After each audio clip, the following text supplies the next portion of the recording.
Are you ready for some hot and steamy conversation this morning? What you drinking on? What you sipping on? Caramel macchiato? That's my favorite beverage right there. That's how I get my day started. Hot and steamy.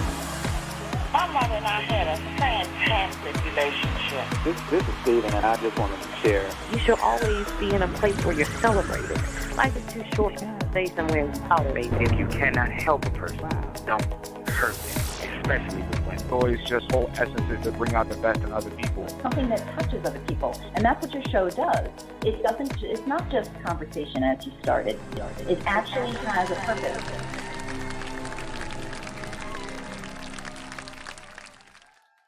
Good morning, good morning. Happy Saturday, everyone, and welcome to Coffee Talk with Soy, your new morning show where real talk happens every Saturday at 10 a.m. You can count on it. Yes, indeed, it's your girl Soy bringing you stimulating conversation to the Brew Nation. It's always a joyous occasion here in the cafe. We think on it, we drink on it, so let's talk now. You see, if soy means I am, therefore you are. Yes, you are bold, beautiful, intelligent, amazing, and leaving your insecurities and inabilities to be tested, then rested while you have real talk with Soy. Welcome to the cafe where you can come on in and unapologetically be you, be you, be you. Good morning, good morning, good morning, Terry Card on Facebook. Good morning, T. I'm telling you, where else can you go where you can be invited to come on in and be you? You know, most places we go, people want you to put on a facade, right? They want you to wear a hat, not wear a hat, put a jacket, not wear a jacket. They want you to bring certain elements. Sometimes you got to borrow it because you don't really have it to bring it. But here, no, you can come on in and be you unapologetically. Don't apologize for who you are. I'm just now learning that. You know that? I'm just now learning that. And because I know y'all probably won't believe this, but I was outspoken as a child. Right, crazy, right? Yes, I was out. Can you believe that? Me, polite, sweet, soy. Yeah, me. I was outspoken as a child, and I'm telling you, every day of my life, I remember being counseled and disciplined and advised. Good morning, my BFF is on the line. Shout out to my BFF.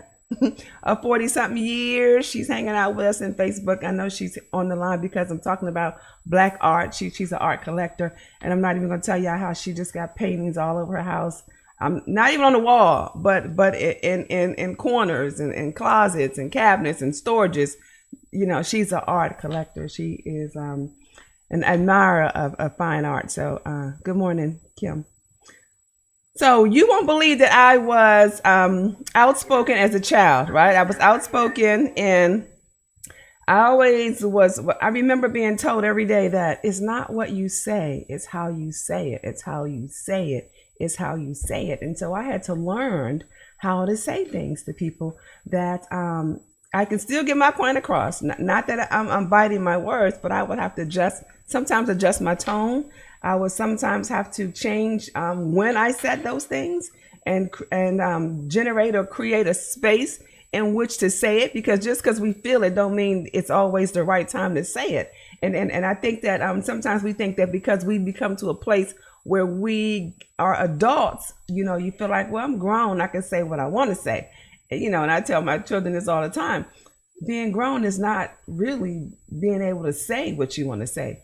Being grown for real is knowing when and how to say what it is you need to say. Because the whole point of it is to be effective. So if you want to say something is to get it off your chest to relieve yourself, then stand in front of the mirror, right? That's what I do. Go in the bathroom, stand in front of the mirror, say what you got to say, yell, scream, holler, kick, whatever. All right, you got it out. It's out, it's out. But now if you want your message to be effective to the person you're saying it to, you got to think about, well, when do I need to say this? How do I need to say this? Because the whole point of saying it is you want change. You want to inform somebody of something. You want to tell them something.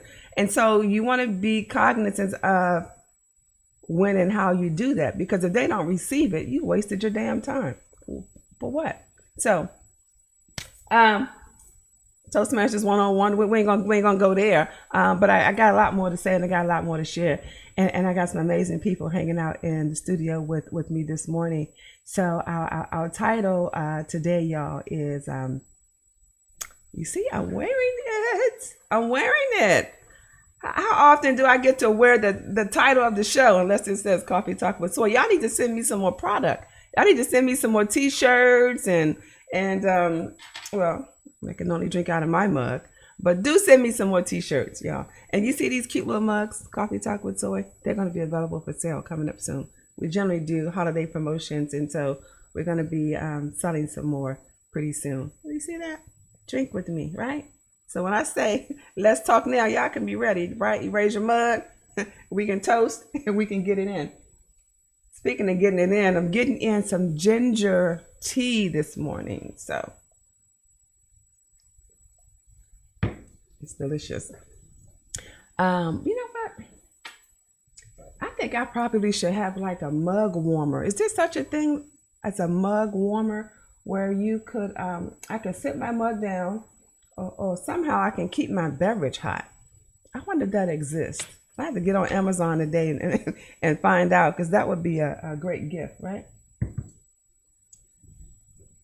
A beverage warmer. That sounds nice. All right, so our show today, Black Art Matters. Black Art Matters. Black Art Matters.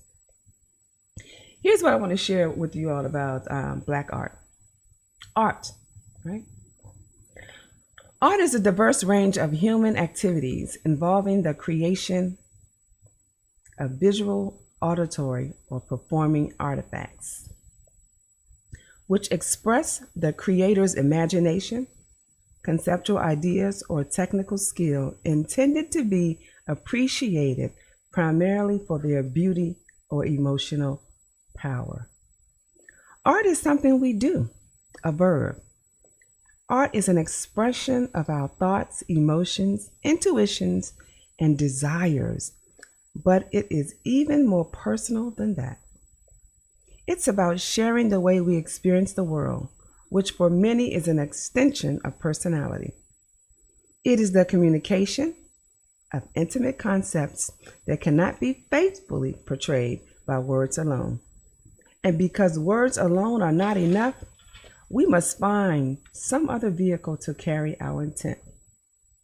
But that content that we can steal on, or in our chosen media, it's not in itself the art. Art is to be found in how the media is used, the way in which the content is expressed. It is not about prettiness. It holds its own beauty.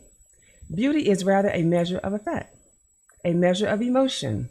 In the context of art, beauty is the gauge of successful communication between participants, the conveyance of a concept between the artist and the perceiver. Beautiful art is successful in portraying the artist's most profound intended emotions, the desired concepts, whether they be pretty and bright or dark and sinister. It is the art. So beauty in art is eternally subjective. It is for you to measure and imagine. Imagine.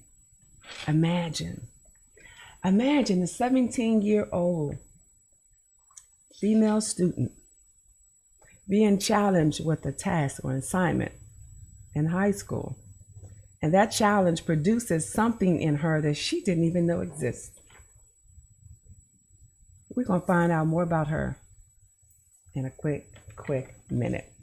We're going to run our ads real quick, and then we're going to come right back and meet our guest in the cafe.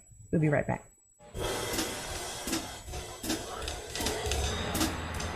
Have you heard? Sponsorships are requested. Coffee Talk with Soy is looking for dynamic entrepreneurs like yourself. If you're motivated, energetic with a message or product, consider advertising with us. It's a win-win. For more information on those advertising and sponsorship packages, visit the website Coffee Talk with Soy or call me at 515-I-GOT-SOY. And again, that's 515-I-GOT-SOY.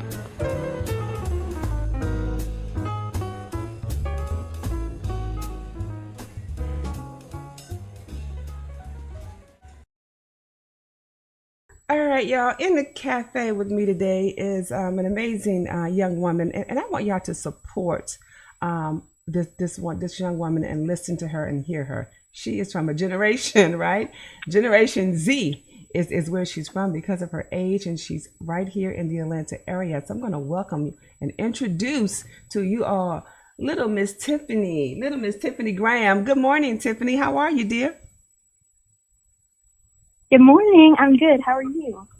I'm good. Thank you for joining me in the cafe, and thank you for my t-shirt. I love it. You're welcome.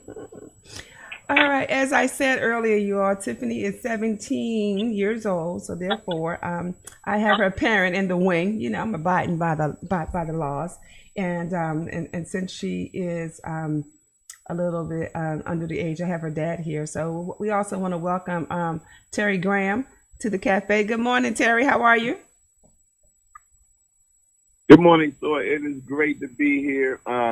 We're privileged and honored to be on the show and to be able to share with your audience what we do. So we're definitely blessed to be here. All right. Awesome. Just like a dad, he's going to protect his little princess. I love that. But you won't have to raise your voice. I think we're going to be good, but I love the protection.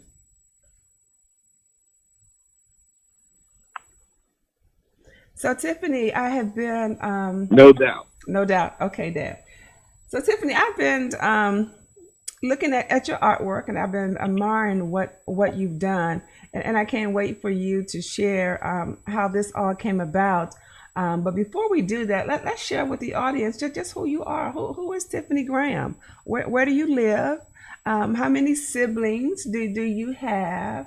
And tell us a little bit about your hobbies outside of your artwork. Okay, so I'm 17. I'm from Atlanta, Georgia. I'm a senior. I'll be going to SCAD next year, art school. I have one older brother. And other things I'm really interested in is when I was younger, I really, really, really wanted to be a doctor. But science and math are not for me, but I still really love it. I do this thing in school called SWAT, and it's like where you can be a student athletic trainer.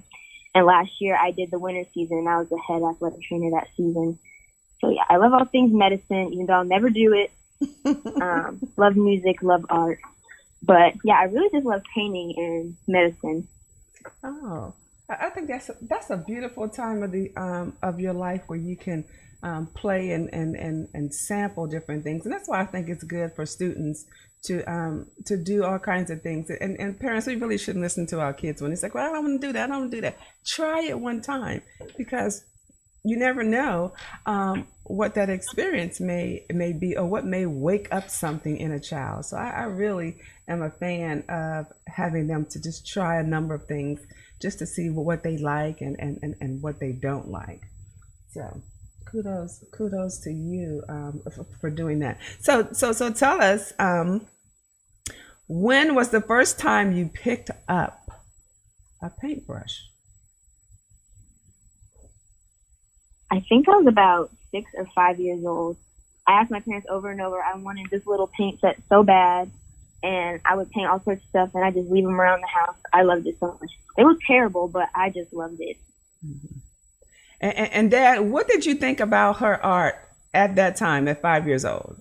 Was it just like any other kid, just drawing and, you know, putting your hand on a sheet of paper and drawing the pencil around it, or sticking your hand in paint and slapping it, on a piece of construction paper, and we dated, and it's like, oh, my baby did this. So was it the normal kinds of paint projects like that, or did you see something in her at that time? It started off normal, and then there would be some pieces that we would actually be really good, and we would frame. And then there's some pieces she just wanted framed as she got older. So we were talking about that the other day. We used to go to a store and get them framed, little simple frames, nothing major, but they were nice little frames. And her room was filled with her art. So that was pretty cool. And we forgot about it until we were having a conversation and realized, like, wow, we were framing your art at a young age. Okay. Well, I think you should share. I would like to see that. We don't have to put it out there, but I would love to see some of her pieces because I may be sleeping on one of my children because we think all of the art our kids do is just amazing. So I need to compare Tiffany's work with Jasmine and Courtney's work to see if they with well, Courtney probably ain't got no drawing talent, but but Jasmine may have some skills. So I'd be interested to see that for real. I'm serious about that. Okay, no problem. Okay. We'll make arrangements. So at 5, she's drawing. She's framing art. She's drawing. She's having a good time. When did you see something different in yourself, Tiffany, in terms of your artwork? I think junior year, because I took art for the first time when I was a freshman, but it was really only because you got to take extracurricular, and I was switching classes and stuff, and so I was really just doing they were homework assignments. I loved it, but it was just homework assignments. And then my school, I go to a private school. It's predominantly white, and they don't like to talk about the hard stuff. Very type A, and especially with race, we had a lot of issues with that, and nobody ever wanted to talk about it. So junior year, I decided to make my concentration combating that, because I was like, well, if we're not going to talk about it, I'm going to paint about it, and then you're going to ask me what it means, and then we're going to have to talk about it. And so I think that's when it started to change, because I really was painting, my thoughts, my feelings, and it was really my passion started to come out then. Oh my God. Oh my God. Look at the little rebel in her. Did you get that from your dad or your mom? Where'd you get that from? That if they're not going to talk about it, I'm going to paint about my it. dad, very much so. My dad, very much so, very much so. I was having a conversation with the wife of an artist earlier this week, trying to prep myself about some content for the show, and she shared to me that that art is not something you do. It's something you feel, and if you're not feeling it, it's hard to do it. And you know what? And I thought about what she said. It pierced my soul when she said that. But then when I started thinking about people who draw, and people who sing, and people who create music, they do it from a place of passion. They feel something, and the deeper the emotion is, it seems like the greater the work, at least according to them are. Some people who write and sing songs and say, it was my best performance when I was singing about heartache and I had just went through a heartbreak, or I was singing about joy and love and I had just gotten married, or something like that. So it's usually the passion behind their real life experiences that push them through these amazing projects. So good. That's good stuff. So so she's in a predominantly white school, and she's an African American child. What's that like for you to be in that kind of environment?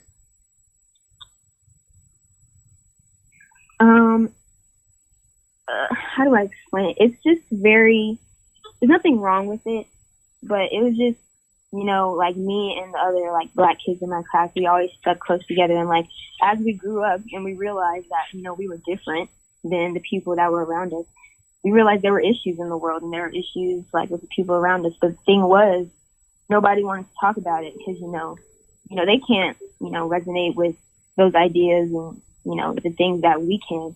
So it was almost I don't want to say silence, but it definitely was pushed to the side. So I have to say, when I got, to high school, I was I'm ready to talk. We've been ignoring it all these years.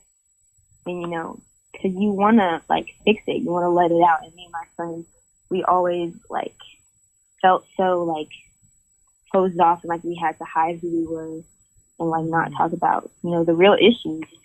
So, yeah.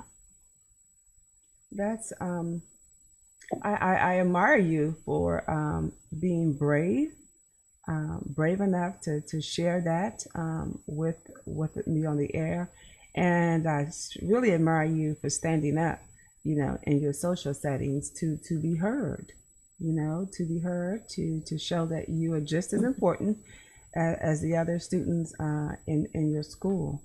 How has your parents prepared you for that? Did you talk to them about what you were experiencing in school? Oh yes, they knew all about it. They took their many trips down to the school to talk about everything.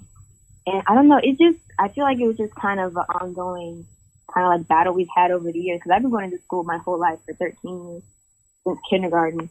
So it was always just kind of a thing that was there. And I don't know, yeah. Did you ever want to leave and go to like an all-black school? Oh my gosh, yes. I wanted to so bad. But I felt like I wasn't like prepared. I didn't have like what it took. But no, yeah. I wanted to go to I was looking at all HBCUs at first too at the college search. But then when I started getting into art, I couldn't stop thinking about SCAD, so I went there. But no, yes, for sure, definitely. So you said that you did want to go to all black school, but you didn't think that you were prepared. What do you mean by that? Like, I was only around other white kids, so, like all the jokes growing up, like, oh, you sound white. I'm like, yeah, whatever. So, like, I just wasn't prepared, and, I didn't know, like, would they accept me, would they not? Because I've been in situations where, the quote-unquote real black kids and real black people, they didn't want to be around me because they felt like I wasn't one of them. So, I know it's kind of a hard place to be in, because it's kind of like, where do I fit in and where can I kind of go from here? So I kind of had to stay where I was and, make it work. Mm-hmm. And how do you feel now? I'm so glad I got over all that insecurity now. I'm so, I really am proud and confident of who I've become and who I am, how I talk, whatever. I love it. And I definitely am, so much more confident, so much better now. But, yeah, it took a lot of growing, a lot of years to get here. Mm. Yeah, and you sound very mature. It does take a lot of growing. It does take a lot of maturing, and it does take a lot of education. And I'm gonna come right back to you on that, because I want to get your dad's feedback on how he felt. Just hearing what she said and seeing what she went through, and knowing that you were her parent and you made decisions to put her in certain environments because you thought it was better for her. Why did you and your wife choose this school to place her in? And how do you feel about that decision? Well, we chose the school because it was a Christian school. And that was the big thing in praying about that. We wanted her in a Christian environment. And we were like, okay. And then when we moved, it was so fortunate. It was right around the corner from where we moved in a house. So it was like, you know what? This is God. And so we just stuck with that. And her elementary school years were great. They were great for the most part. Great. They were great. It was more middle school, high school where things changed. And I've had some conversations and had to go to the school. In fact, I went to the school last year, had my final conversation with them to let them know how I felt about a particular issue that came up dealing with race, and laid out a presentation for them, the whole nine. And you understand, I'm a rebel. So I'm going to hit them in the head. And so that's what I did. They're getting hit in the head if I come up there. But it's like, all right, he's coming back up here again. I said, look, this will probably be the last time I hit y'all in the head. So let me hit y'all real good, and then I'm going to move on. And if I can help you, let me know. If I can't, this is our last year. So there were times I was like, you should move her. And then times I was like, you know what? I think it's best for her to stay. She has some good close friends there, both black and white. And I think she matured in that environment, and it prepared her for especially what we see now in the world from, especially the last 4 years of life in the United States. So that really helped her more long term. And I was the one that imparting, different things from history, having to watch movies, having to, read about different things and talking about different things from a Black history standpoint, from the positive and the negatives. I see.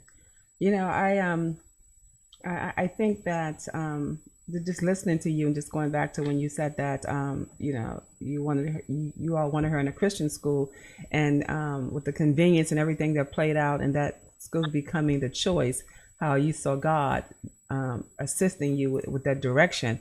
And it's funny how we are put in places that, we all have a purpose.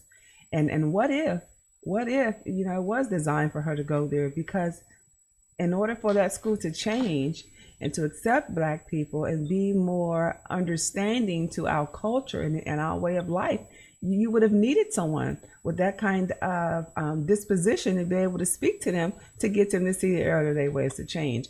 I mean, when we think about Black History Month, where we're talking about all of our Black leaders and what they've done and how they stood up and the fights that they had to endure to make change. So that could have ideally been the road for you both to take, for that school to accept Black people and to really see us. Tiffany said that they were not talking about Black history, so she drew artwork. So Tiffany, let's bring Tiffany back up and let's hear from her about the assignment that your art teacher gave you and what you produced from that assignment. And for those who are watching, we're going to show you her website too, so you can see some of her work. So Tiffany, share that with us. Okay, so every year in AP, this is my first AP class, junior year, you pick a concentration, and so the whole year you make pieces every week that are based on the concentration of your choice. So that year I wanted to make artwork that made uncomfortable topics beautiful. So hopefully, they'd be more approachable in people's minds, and, when people saw it, it sparked conversation. And so I first started with paintings about kind of things I care a lot about. I did some on domestic violence, addiction, race, all of that. And I was just doing them for projects, but people would really, ask me, what does this mean? What are you trying to do? And I would tell them, and it really did spark conversations, obviously not with everyone, but I was really shocked. People when they see it in that way, they don't see it as this harsh conversation where we're going to be uncomfortable. It's let me look at this piece of art and kind of analyze it and try to understand it. So I love that I was able to do that. I didn't know I could do that. So I love that. So, and when looking at your artwork, I saw that you started naming the pieces. And I want y'all to go to her website, Tiffany's Fine Arts with the S, TIFFANYS, Fine Arts with the S on it.com, and check out her pieces. And so I love that how these Afrocentric pieces that you've created. Tell me, which one is your favorite and why?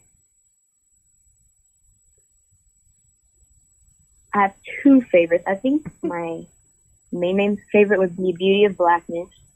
I think that one was my favorite because I love all my pieces, but that was the first piece I did that wasn't an art assignment.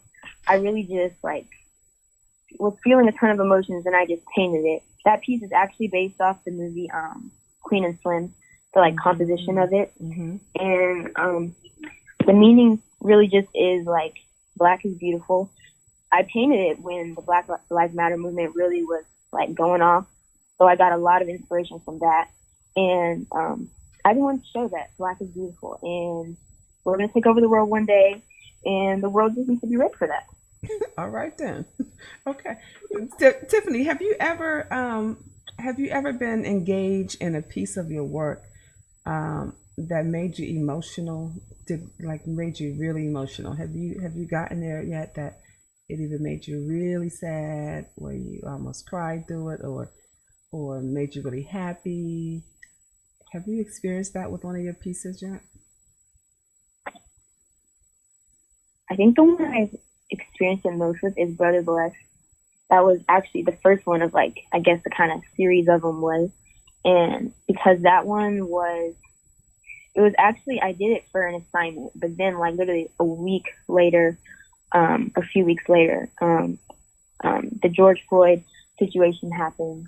And, all of that started to go on, and I just felt so like, I know I just wanted people to see it. I like needed people to see it because, and that piece is about like the perception of Black men in America today, because like it's so, and like especially going to the school where you can kind of see what other races kind of think and like how they perceive kind of Black people.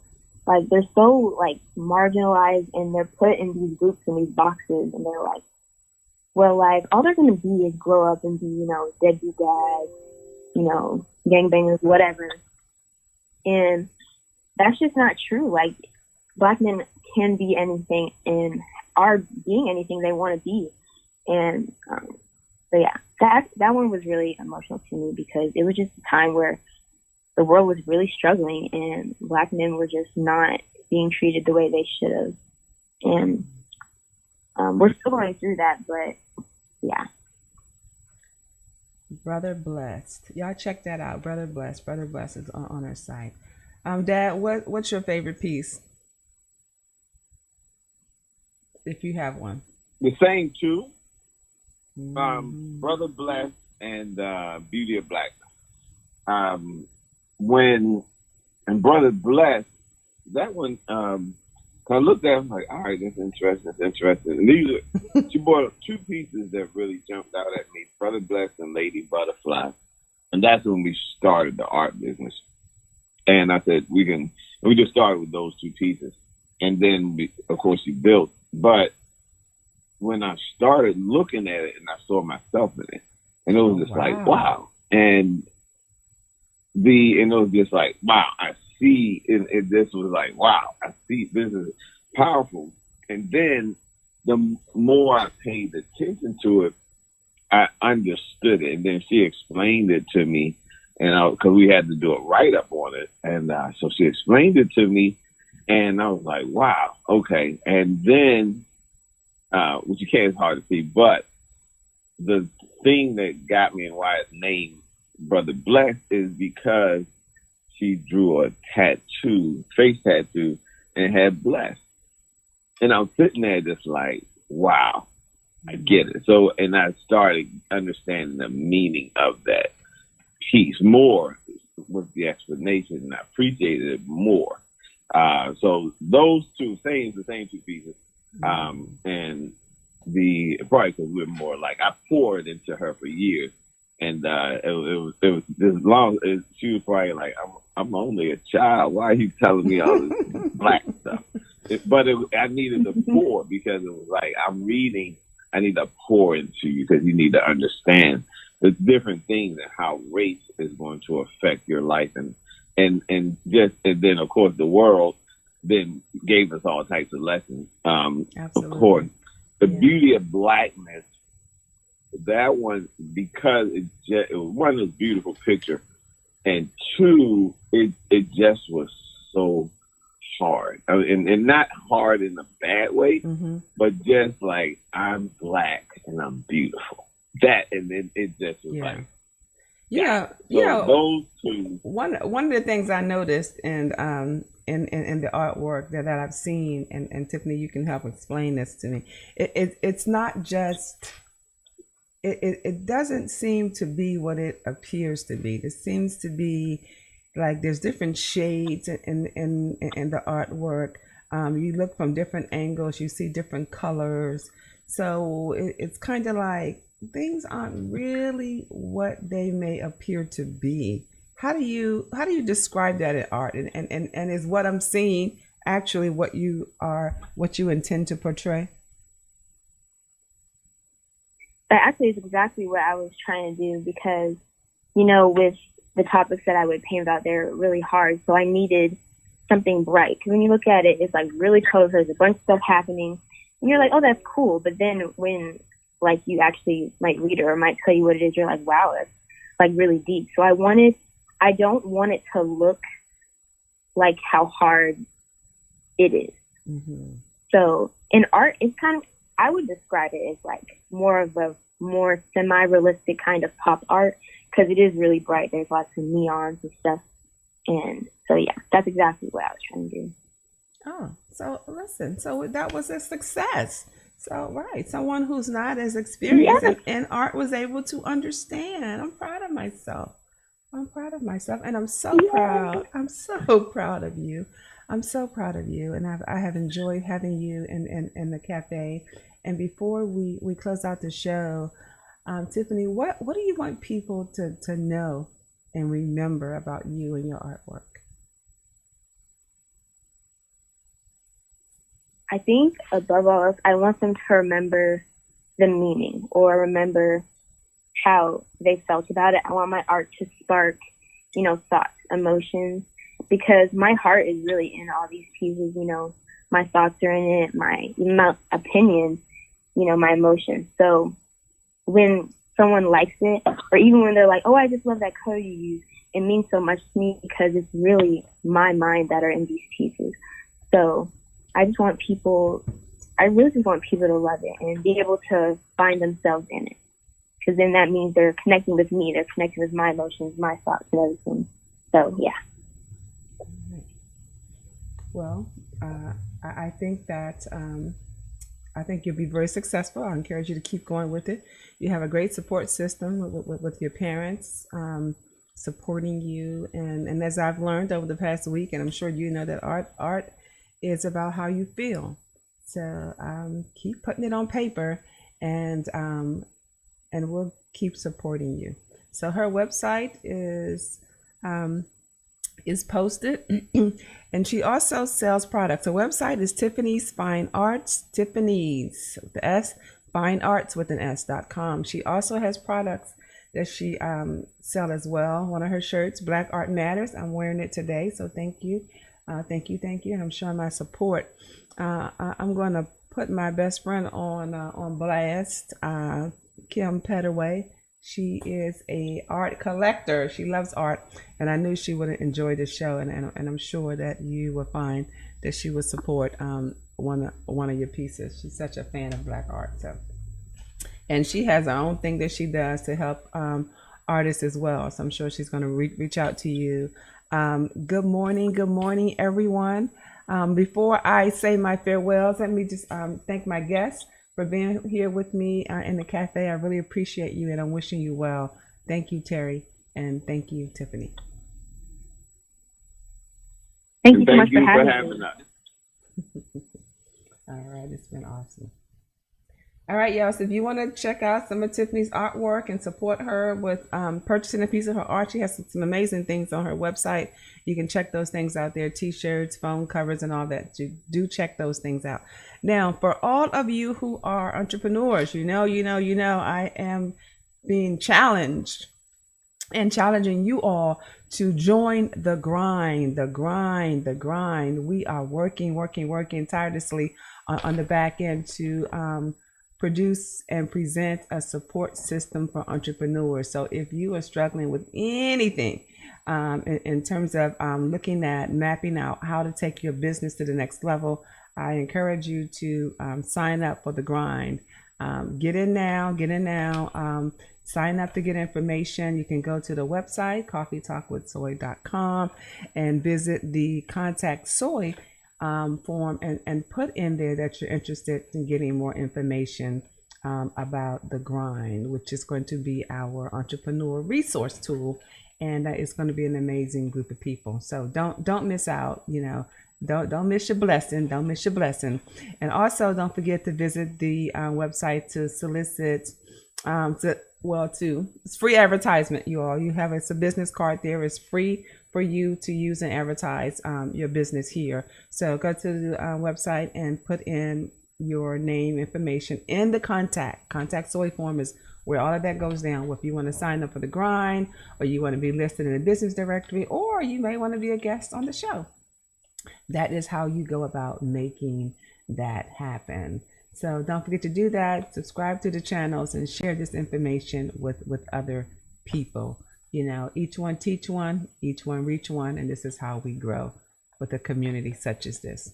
So thank you for hanging out with me today.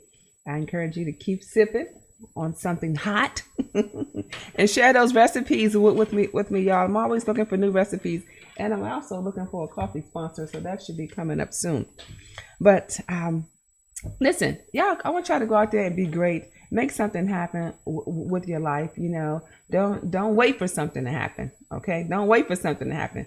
Get out there and work on something to happen. Okay, don't wait on it. Work on it and make it happen. And y'all have a great week. Thanks for hanging out here with me in the cafe. And until next Saturday, y'all go be great. Because you are awesome. Soy said so. Love ya. We're out. I just love this show. Coffee Talk with Soy. That is your new morning show where real talk happens every Saturday at 10 a.m. I'd like to thank the listeners and the guests for joining me in the cafe today. What a wonderful time we had. Yes, indeed. Yes, indeed. Don't forget to download the app Coffee Talk with Soy from your app store. It's available on iTunes and Google Play. Stay connected, folks, by visiting the website coffeetalkwithsoy.com, as well as looking for us under your social media sites. We're on Facebook, Twitter, and Instagram under the name Coffee Talk with Soy. Remember, the size of the problem is never the issue. Remember, it's the size of you. Be great because you are awesome. Tell them Soy said so. Thanks for listening. Have a great week. Bye-bye.